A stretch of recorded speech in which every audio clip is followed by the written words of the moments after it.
দীর্ঘ 2 মাস ধরে কোনো সন্ধান নেই রাজধানীর মিরপুরের শাকিল নামের এক ব্যক্তির।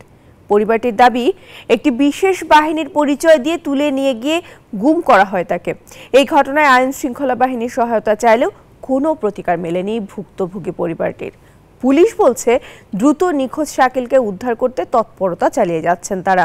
বিস্তারিত বদরুল আলম শাওনের প্রতিবেদনে। 10 ফুট বাই 10 ফুট ছোট কামরার ঝুপড়ি ঘরে বসবাস 4 জন মানুষের। এক কামরার ছোট ঘরটি জুড়ে দারিদ্রতার ছাপ স্পষ্ট। পরিবারটির একমাত্র উপার্জনক্ষম ব্যক্তি শাকিল আহমেদ। সংসারের চতুর্থ এই সদস্য গত 2 মাস ধরে নিখোঁজ। ফলে এক প্রকার অনিশ্চয়তার মধ্য দিয়ে দিন কাটছে পুরো পরিবারটির। এনজিওর কিস্তি প্রথমবার বিকাশ পেমেন্ট করলেই 20 টাকা ইনস্ট্যান্ট ক্যাশব্যাক। পরিবারের দাবি, তুচ্ছ ঘটনা নিয়ে বাকবিতণ্ডার জেরে গত 13ই জুলাই একটি বিশেষ বাহিনীর পরিচয় দিয়ে তুলে নিয়ে গুম করা হয় শাকিলকে। সে তো কোনো ধরেন কোনো টাকা উলাও না, কোনো জায়গাও নাই, তারে কি জন্য নিখোঁজ করব? ফেরুজ রে আতে হাউ ধরছে ধরে মাপটাপ চাইছে, ফের পরিচয় দিছে কি ডিজিআই পাইলো। শাকিলের স্ত্রীর দাবি, ফিরোজ নামের ওই বিশেষ বাহিনীর সদস্যের পা ধরে ক্ষমা চেয়েও রেহাই পাননি শাকিল আহমেদ। আমার স্বামী কি করছে, পায়ে ধরে ওনার কান্না করতেছে যে স্যার আমি আপনার ওই দিন চিনতে পারি নাই, স্যার আমার ভুল হয়ে গেছে, আমার মাফ করে দেন।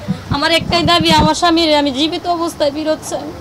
আমি তারে নিয়ে চাকরি করে খামো, তারে নিয়ে বাড়িতে চলে যাবো যদি কারো সমস্যা, কিন্তু আপনার আমার স্বামীরে ফিরে দেন। আমি কোনো কিছু চাই না আপনাদের কাছে। গত 13ই জুলাই রাত 10টার দিকে মিরপুর 13 নম্বরের রূপসী বাংলা এলাকা থেকে শাকিলের সাথে তার বন্ধু অনিককেও তুলে নিয়ে যাওয়া হয়। 5 জন ডিজিএফের পরিচয় দিচ্ছে। তখন হ্যাংকাপ দেখাইছে, দেখেন এবার শাকিলরে একটা অটো গাড়ি দিয়ে লয়ে গেছে, আর আমার একটা জিক্সার গাড়ি দিয়ে আমার 14 নম্বর মোড়ে নামায় দিছে। অনিকের কথার সত্যতা পাওয়া যায় ওই দিন রাতের সিসিটিভি ফুটেজে। দেখা যায় একটি মোটরসাইকেলের পেছনে বসিয়ে নিয়ে যাওয়া হচ্ছে অনিককে, অন্যদিকে একটি অটোরিকশায় উঠানো হয় শাকিলকে।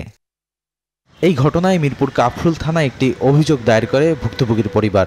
আমরা বিষয়টি তদন্ত করে দেখতেছি, ইতিমধ্যে আমাদের কাছে বিভিন্ন তথ্যপত্র এসেছে। আমরা এগুলো যাচাই বাছাই করে অতি দ্রুত আমরা চেষ্টা করব যে আমাদের এই ভিকটিমকে উদ্ধার করার জন্য। গুম হওয়া ব্যক্তিরা যখন একে একে ফিরে আসছে, তখন আইন শৃঙ্খলা বাহিনীর তৎপরতা চালালে হয়তো শাকিলের সন্ধানও মিলবে, এমন আশায় বুক বেঁধে আছে পরিবারটি। বদরুল আলম শাওন, নিউজ 24, ঢাকা।